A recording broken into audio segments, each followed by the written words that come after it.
Donc, comme je vous ai dit, je voulais parler de la partie agricole. J'aime bien tout ce qui touche à l'agriculture. Donc, je me suis penché sur la vigne, et la vigne, on en parle pas mal dans Jean 15. Donc, je vais vous lire. Je suis le vrai cep. Donc, le vrai, il y a bien un mot important là. Et mon père est le vigneron.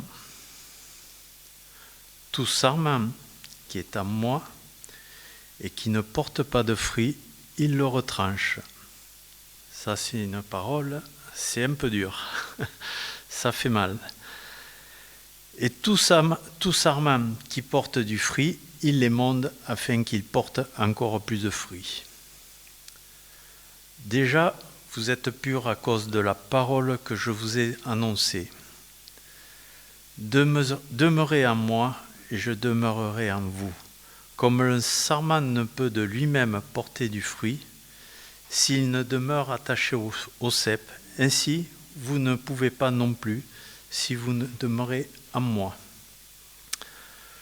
Je suis le cep, vous êtes le sarment. Et il le répète. Celui qui demeure en moi et en qui je demeure porte beaucoup de fruits, car sans moi, vous ne pouvez rien faire. Si quelqu'un ne demeure pas en moi, il est jeté dehors, comme le sarment, il sèche, puis on le ramasse, on le jette au feu, et il brûle.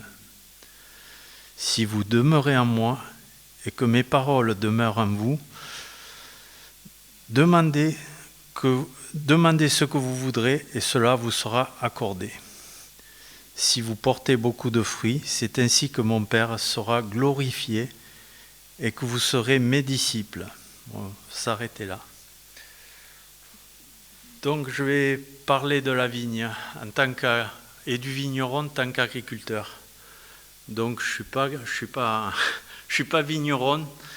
Donc ce problème, cet accident m'a permis un peu d'étudier le problème de la taille de la vigne et du vigneron en fait. Donc la vigne, c'est une plante un peu folle. C'est des lianes, si on ne la maîtrise pas, elle grimpe, elle s'en va. Il faut un peu la canaliser. Donc vous avez remarqué, les vignes, il y a souvent des fils pour la canaliser.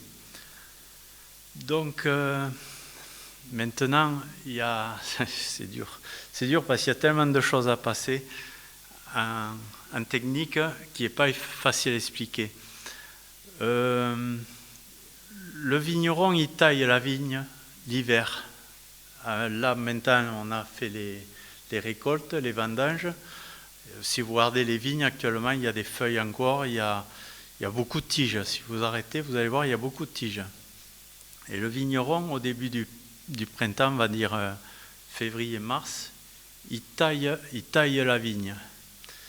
Il taille, donc je dis, il y a deux coups il peut tailler, il y a la taille définitive, un peu comme là, on voit, il retranche. Là, il retranche, c'est mort, c'est retranché au feu. Après, il peut trancher, alors là, c'est quand il coupe, le vigneron, quand il coupe les sarments, il coupe tout en fait, là aussi, l'hiver, vous regarderez, bon, ça va arriver. Vous y ferez attention quand ce sera la saison. Vous allez voir, une vigne, il ne reste plus que le cep, quasiment l'hiver. Avant que les branches tout sortent. Donc, en fait, le courson, c'est quand le vigneron taille, donc on est en hiver, il taille, il sort tout et il garde un sarment ou deux, suivant, il y a plusieurs techniques de taille, donc je vais rester sur un. Et il le coupe, on va dire, à 3 yeux, comme a dit Luc, 3 yeux, ou 2 yeux, il y a plusieurs techniques, il y en a qui coupent à plus loin encore. Mais tout ce qui a le reste, il n'y a plus rien. Tout est retranché, carrément. On part à zéro.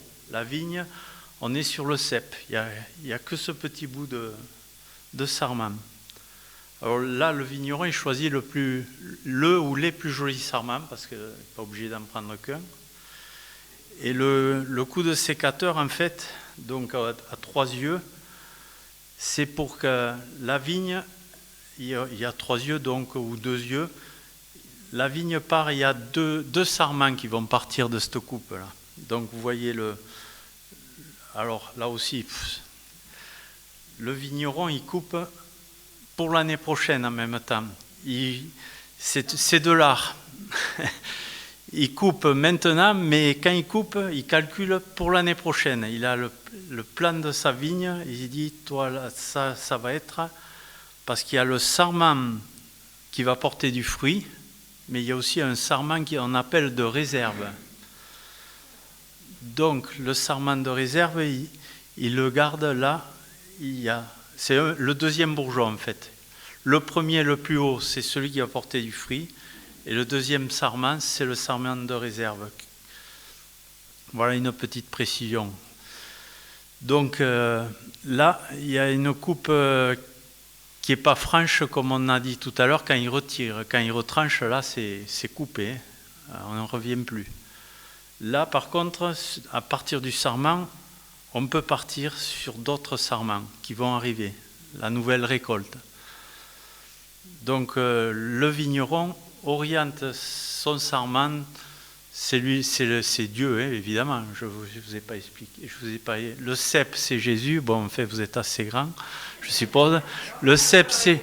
Oui, je fais une petite... mais c'est évident, je suppose, pour vous.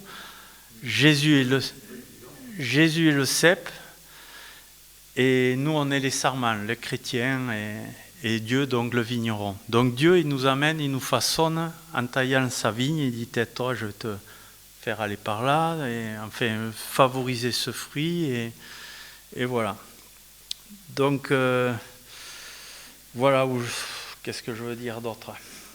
Il taille, donc oui, on part au printemps, on a un petit truc comme ça, insignifiant. Après, en avançant en saison, on va dire au printemps, les feuilles, ça commence à sortir partout. Des lianes, ça part dans tous les sens. Et là encore, le vigneron, il intervient pour... alors là, je m'approcherai, c'est de l'émondage, on pourrait dire, c'est de l'émondage. Il y a des feuilles qui servent à rien. Alors on commence par sortir tout ce qui pousse sur le cep. Ça ne sert à rien, ça ne produira pas, on le sait, donc on sort tout ce qui est sur le cep. Et après, il aurait fallu que je puisse dessiner, c'est pas évident. Comment faire? Donc vous voyez schématiquement le tronc, et on va dire, on a décidé de faire partir un sarment comme ça, parce qu'il y a plusieurs coupes, donc je vous en prends une comme ça, un sarment qui part comme ça, vous avez remarqué des fois. La vigne, il y a le tronc et puis comme une branche. Et la branche, ça c'est mon interprétation à moi, je pourrais dire que ça pourrait être l'église. Parce que de cette branche, il va partir les sarments, donc les bourgeons. Alors là, si on coupe à 4 bourgeons, il y aura 4 lianes, j'appelle ça des lianes, en fait c'est des sarments, mais ça pousse à une vitesse folle, ça pousse beaucoup. Donc, le vigneron, là, ça pousse, c'est énorme. Il y a des feuilles, mais on commence à voir les grappes. Celles qui ont les grappes, celles qui n'ont pas des grappes. Donc, le vigneron, lui, il va dire, bon, il faut développer les grappes, c'est le but, le fruit, il faut développer. Donc, ils appellent ça pincer, c'est ça, hein, pincer au-dessus de la grappe. En fait, il coupe, hein. Il ne pince pas ou il pince à le doigt, ça je ne sais pas, je n'ai pas trouvé l'info. En gros, vous comptez 2 grappes, parce que ce n'est pas la peine de faire trop de grappes, après on n'a pas la qualité, ou ça ne sert à rien. Donc il pince, et en fait il coupe, il émonde, il sort des feuilles, il y a des feuilles derrière. Et donc là, en coupant, on effeuille, on ébourgeonne. Il y a plein de processus, des bourgeonnés, tout ce qui... Il y a des bourgeons qui poussent partout, qui ne servent à rien. Alors, je vais faire un petit lien avec notre vie, c'est tout ce qui nous pollue, qui nous pompe de la sève, qui nous éloigne de Dieu, en fait, parce que vous avez compris qu'on est le sarment, on est relié au cep, et que c'est il faut échanger avec Dieu, quoi. C'est une relation Jésus-Christ et nous. Et nous, après, notre mission, c'est de donner du fruit, d'aller de l'autre côté. Ce que, comme ils disent dans la parole, on ne peut pas, moi tout seul, vous tout seul, le sarment, on ne peut pas porter de fruit. On a besoin du cep. Et le cep, c'est pareil. Le cep, Jésus tout seul, il ne peut pas porter du fruit. Il a besoin du sarment, il a besoin de nous. Pour qu'on apporte aux autres, au monde, aux inconvertis, enfin voilà. À la famille, parce que ça peut être la famille, évidemment. Donc, on va passer les fruits, parce que maintenant on a parlé du fruit. Attendez, je vais prendre dans l'ordre quand même, je vais suivre là.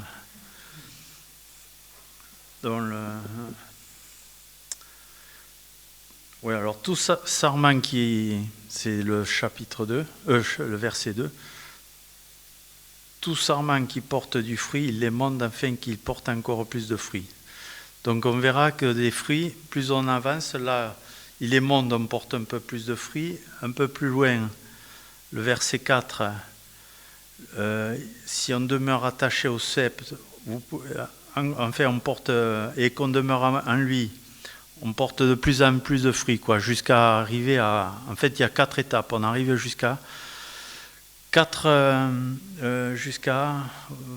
attendez où c'est que c'est, jusqu'à beaucoup de fruits. Là on ne peut plus les compter déjà. Beaucoup de fruits, ça c'est le Graal. Bon, alors évidemment les fruits le meilleur, c'est les âmes perdues qu'on a ramenées, mais il n'y a pas que ça. Je dirais les fruits du premier grade, ça serait dans notre attitude de tous les jours. Bon, alors plus on est avec Dieu, plus on communie, plus on rayonne, on va dire. On transmet ce qui nous transmet, son amour, sa paix, sa joie. Enfin, il y a plein de fruits. Dans une grappe, il y a une grappe à plein de grains. Je dirais presque un grain, ça peut être un fruit de gentillesse, un sourire même, un sourire, un truc, une prière pour quelqu'un, c'est des fruits, des petits fruits, mais c'est des fruits. Et donc, on a besoin d'être émondé pour porter plus de fruits. Donc, comment il nous émonde, le Seigneur? J'ai dit, il coupe au-dessus des grappes pour qu'on concentre la sève, qu'elle ne s'en aille pas ailleurs, en fait, qu'elle se concentre dans les grappes. Après, j'ai dit qu'il est bourgeonné, donc c'est tout ce qui pousse, qui ne sert à rien, qui nous pollue. Et après, il effeuille aussi, au milieu de l'été. Il effeuille, il tombe les feuilles, il raccourcit, je pense, j'ai du mal à trouver l'info, si le sarment, j'ai dit, il y a un sarment qui est porteur de fruits, mais des fois, le deuxième sarment, il peut porter du fruit aussi. Voilà. Enfin, en gros, vous avez compris que Dieu nous mène où il veut. Bon, là, l'homme a dompté la vigne pour, justement, à la machine, le but à la machine, mais qui n'est pas le but de Dieu. Lui, le but, c'est d'avoir des fruits. Qu'est-ce qu'il faut faire pour donner plus de... Enfin, on va voir. Oui, pour porter plus de fruits. Pour porter plus de fruits, oui. On doit être purifié en premier temps. On doit être purifié. Et comme il est mis plus souvent, là, on doit demeurer en Christ. Ça, c'est répété, je ne sais pas combien de fois, je n'ai pas compté, mais vous allez voir, il faut demeurer. Et obéir, évidemment, ce que je n'ai pas fait. Je n'ai pas obéi, moi. Il faut être obéissant avec Dieu. Et donc... qu'est-ce que je voulais dire? Oui, pour demeurer, en fait, pour demeurer en Jésus-Christ, en fait, on a confessé et on a abandonné nos péchés connus déjà. Ça, c'est la base. Il faut se nettoyer, quoi. Après, il faut mener une vie qui l'approuve. Voilà. Il faut un minimum, comme je vous dis, un minimum de relations avec le cep et avec le Père pour qu'on ait une vie. Plus on s'en éloigne, moins on a la vie agréable à Dieu. Et moins il communique avec nous, évidemment, ça va. C'est une corrélation. Et ce qu'on peut faire aussi pour demeurer, c'est se décharger de tous nos fardeaux. C'est ce qu'on a fait ce matin. On amène ça au trône et on se décharge auprès du Père de Jésus de nos problèmes et on puise en lui la force, en fait, la paix, la joie, tous les fruits, quoi, les fruits qu'il veut nous donner ou qu'on a et qu'on développe. Il y a la sagesse aussi qui est. Enfin, les 9 fruits, il y a 9 fruits, ils sont dans Galates, je vous les énumérer, mais je vous laisserai regarder si vous voulez plus tard. Galates 5, 22. Les 9 fruits, alors je vais essayer de trouver où je les ai notés. Enfin, je les ai un peu, pas dans l'ordre, je les ai, ils vont me sortir. Tu les as ? Ben vas-y. Mais le fruit de l'esprit, c'est l'amour, la joie, la paix, la patience, la bonté, la bienveillance, la foi, la douceur, la maîtrise de soi. Ouais. Donc, ceux qui n'auraient pas entendu là-bas, je suppose. Mais enfin, les chercherez. Donc, on disait Galates 5, 22. Donc voilà, notre travail, c'est de chercher à porter du fruit, d'amener des âmes. Et il faut savoir que un grand fruit, je dirais, c'est la prière. La prière pour nos familles, pour nos amis. Et c'est ce que on ne le voit pas des fois. On se dit, alors là aussi, un truc particulier, je dirais, c'est qu'on ne connaît pas le fruit qu'on porte, je crois. Enfin, je pense. C'est les autres qui voient le fruit que vous avez, à ce que vous donnez, il me semble. Entre parenthèses.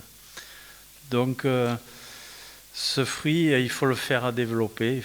C'est de la relation avec Dieu, il faut se laisser monder, il faut se laisser effeuiller, bourgeonner. Il y a beaucoup d'étapes, vous voyez, quand la vigne pousse, il faut se laisser manipuler et guider.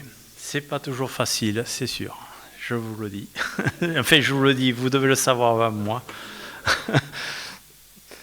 Donc, il faut demeurer. N'oubliez pas, il faut demeurer en Jésus.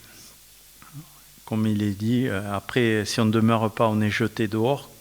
Comme le sarment, il sèche. Donc là, il n'y a pas photo, on n'a pas demeuré out dehors. Donc, j'en reviens à une coupe. J'ai trouvé un truc, il me semblait intéressant dans les tailles. Parce que j'ai dit le vigneron, il coupait franc en majorité. À l'hiver, il coupait beaucoup. C'était des coupes, c'est quand je dirais comme là, c'est. Mince, je ne trouve plus le terme. Enlever, c'est pas enlever, non. Retrancher, voilà, retrancher. Le vigneron, il retranchait au début, là. Je dis, oula, il retranche tout ça. Et puis il garde, je vous ai dit, deux sarments. 2 sarments, il garde. Et les sarments, s'il les coupe au ras, ils sont retranchés, quasiment, Luc, je pense. Il faut laisser les histoires des yeux. Donc, et quand j'ai regardé Chouraki, quand ils ne mettent pas retranché, toutes les traductions, j'ai vu retranché, j'ai trouvé le mot dur. Mais c'est vrai, il est dur. Il ne faut pas dire qu'on n'est pas retranché quand. Mais Chouraki, lui, il dit on enlève, enlever. Alors j'ai regardé le dico, enlever, premier truc qu'il met, c'est porter plus haut. Alors j'ai dit ça me plaît, parce que le vigneron, lui, son but, c'est d'élever la vigne. Vous verrez, les vignes, elles vont toujours vers le haut. Tout ce qui va vers le bas, c'est coupé. L'image, vous l'avez bien, c'est vers le haut. Donc, cette dimension-là m'a plu. J'ai dit, Dieu, il peut nous couper, mais avec un espoir l'année prochaine, on en revient au second sarment. L'année prochaine, ce sarment, il peut porter du fruit. Il va porter du fruit parce qu'on appelle ça le courson. Le courson, et comme je vous ai dit au début, le vigneron, il taille au moins 2 ans, il voit l'année d'après, quoi. Et ce petit courson-là, c'est la partie pour l'année prochaine. Et c'est là-dessus qu'il va repartir les nouveaux sarments. Je ne suis pas très clair, il aurait fallu des dessins, mais si vous voulez étudier la chose, il y a de quoi. j'ai passé beaucoup de vidéos de coupes, de tout ça pour un peu... Et ça m'a permis ceci m'a permis de faire ces recherches parce qu'autrement j'aurais jamais pris le temps de chercher ça. Donc voilà, j'espère que ça vous a apporté un peu. Qu'est-ce que je peux dire? Je trouve il y a peut-être des trucs à dire encore. J'ai pris des notes, j'en reprends dans tous les sens. Alors, faut pas que j'oublie quelque chose d'important quand même. Oui, on connaît nos fruits. Enfin, à la vendange, en fait, on voit ce qu'on a porté. Oui, ce que je suis tombé dessus, on revient avec la graine un peu, ce que j'avais apporté la dernière fois. On sème à long terme, parce que la vigne, bon, on la mange, elle sert instantané, on va dire. Le fruit de la vigne, c'est instantané.